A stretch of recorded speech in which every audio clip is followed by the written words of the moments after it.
Bismillahirrahmanirrahim. Perkenalkan, saya Sanabilatul Abda dengan NIM 2400762. Baik, saya akan mempresentasikan hasil dari eksperimen viskositas kelompok kami. Untuk rumusan masalah, yang pertama, bagaimana pengaruh perubahan suhu terhadap kekentalan fluida. Yang kedua, bagaimana pengaruh kekentalan fluida terhadap kecepatan tetesan fluida. Yang ketiga, bagaimana cara mengetahui kekentalan suatu fluida melalui metode laju tetesan fluida. Yang keempat, bagaimana pengaruh massa benda terhadap properti gerak benda di dalam fluida. Yang kelima, bagaimana cara mengetahui kekentalan fluida berdasarkan laju gerak benda di dalam fluida. Yang keenam, bagaimana pengaruh dimensi benda terhadap properti gerak benda di dalam fluida. Nah, untuk yang selanjutnya yaitu ada tujuan eksperimen. Tujuan eksperimen yang pertama, untuk mengetahui pengaruh perubahan suhu terhadap kekentalan fluida. Yang kedua, untuk mengetahui pengaruh kekentalan fluida terhadap kecepatan tetesan fluida. Yang ketiga, untuk mengetahui kekentalan suatu fluida melalui metode laju tetesan fluida. Yang keempat, untuk mengetahui pengaruh massa benda terhadap properti gerak benda di dalam fluida. Yang kelima, untuk mengetahui kekentalan fluida berdasarkan laju gerak benda di dalam fluida. Yang keenam, untuk mengetahui pengaruh dimensi benda terhadap properti gerak benda di dalam fluida.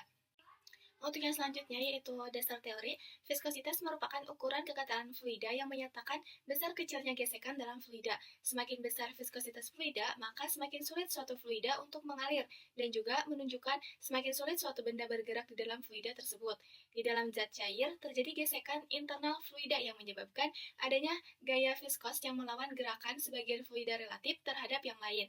Nah, viskositas adalah suatu pernyataan tahanan untuk mengalir dari suatu sistem yang mendapatkan suatu tekanan. Makin kental suatu cairan, makin besar gaya yang dibutuhkan untuk membuatnya mengalir pada kecepatan tertentu.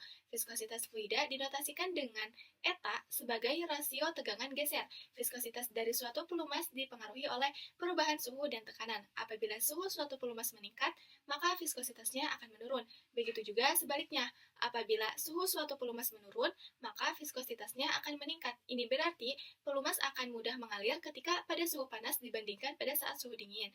Nah, untuk mengukur besaran viskositas diperlukan satuan ukuran. Satuan dari viskositas dalam sistem CGS adalah poise. Dasar teori dari hukum Stokes. Hukum Stokes itu menggambarkan gaya gesekan yang bekerja pada sebuah bola kecil atau partikel yang bergerak melalui fluida dengan kecepatan rendah, aliran laminar. Eksperimen ini sering digunakan untuk menghitung viskositas dinamis fluida dengan mengukur kecepatan terminal bola kecil yang jatuh melalui fluida. Menurut Stokes, gaya gesekan yang terjadi itu sebagaimana rumus yang ada di PPT, yang dimana F drag adalah gaya hambat fluida, eta adalah viskositas dinamis fluida, R adalah jari-jari bola, dan V adalah kecepatan bola relatif terhadap fluida.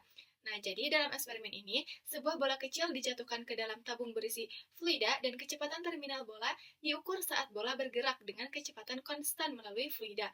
Kecepatan terminal tercapai ketika gaya gesekan dari fluida yang bekerja pada bola seimbang dengan gaya gravitasi yang menarik bola ke bawah dan gaya apung yang bekerja ke atas.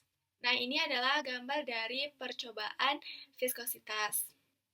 Nah, melalui analisis yang komprehensif menggunakan persamaan gerak benda dan kecepatan terminal, maka diperoleh persamaan untuk menentukan nilai viskositas zat cair sebagai berikut.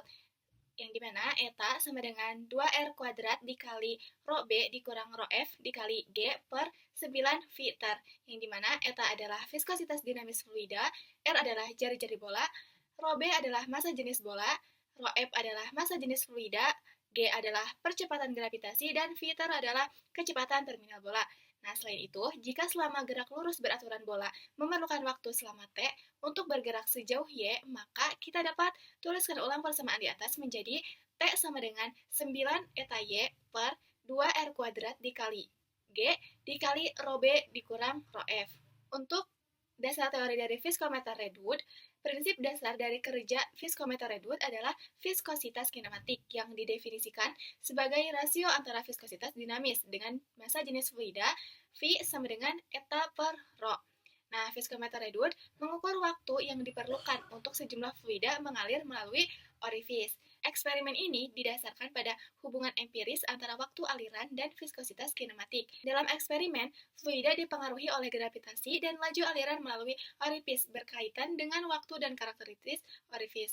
Waktu yang diukur berhubungan dengan viskositas cairan, tetapi hubungan ini tidak sepenuhnya linear. Faktor-faktor seperti turbulensi, bentuk orifis, dan karakteristik aliran mempengaruhi hasil pengukuran.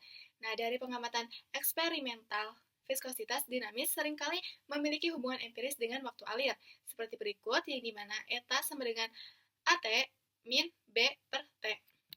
Nah, dari hasil pengujian eksperimental, hubungan antara waktu aliran dan viskositas kinematik ditemukan bersifat empiris. Untuk viskometer Redwood, ada dua rumusan yang digunakan tergantung pada waktu aliran fluida. Yang pertama itu untuk waktu aliran lebih dari 34,5 detik. Nah, jika lebih dari waktu tersebut, itu menggunakan rumus eta sama dengan 0,00260 T dikurang 1,715 per T dikali rho. Yang kedua, untuk waktu aliran kurang dari 34,5 detik, itu menggunakan rumus eta sama dengan 0,00240 T dikali rho. Percobaan menggunakan set alat viskometer Redwood ini untuk mengukur waktu yang diperlukan untuk 50 mili sampel untuk mengalir pada suhu yang konstan. Waktu ini disebut sebagai detik Redwood dan juga disebut viskositas konvensional. Dalam beberapa literatur, perubahan dari viskositas konvensional juga menggunakan pendekatan berat jenis seperti berikut. Eta sama dengan 0,00260 T min 1,715 per T dikali D. Berikut yang selanjutnya yaitu ada tabel hasil data dari praktikum viskometer Redwood. Kami melakukan 5 kali percobaan dengan suhu yang pertama itu 50 derajat, 60 derajat, 65 derajat, 70 derajat, dan 80 derajat. Lalu didapatkan hasil seperti yang ada pada tabel tersebut. Nah, lalu yang selanjutnya ada tabel percobaan dari hukum Stokes. Yang pertama itu ada grafik dengan jarak 0,15 meter. Yang kedua ada grafik dengan jarak 0,20 meter. Lalu yang ketiga ada grafik dengan jarak 0,25 meter. Lalu yang keempat ada grafik dengan jarak 0,30 meter. Itu yang selanjutnya yaitu kesimpulan. Kesimpulan dari percobaan hukum Stokes. Yang pertama itu, semakin panjang jarak lintasan, maka semakin lama waktu yang diperlukan bola mencapai titik dasar. Yang kedua, semakin besar massa benda, maka semakin cepat bola mencapai titik dasar. Kesimpulan dari percobaan viskositas Redwood, yang pertama itu, semakin tinggi suhu, maka semakin kecil kekantalan fluida. Yang kedua, semakin kecil kekantalan fluida, maka semakin cepat tetesan fluida. Sekian hasil praktikum dari kelompok kami. Wassalamualaikum warahmatullahi wabarakatuh.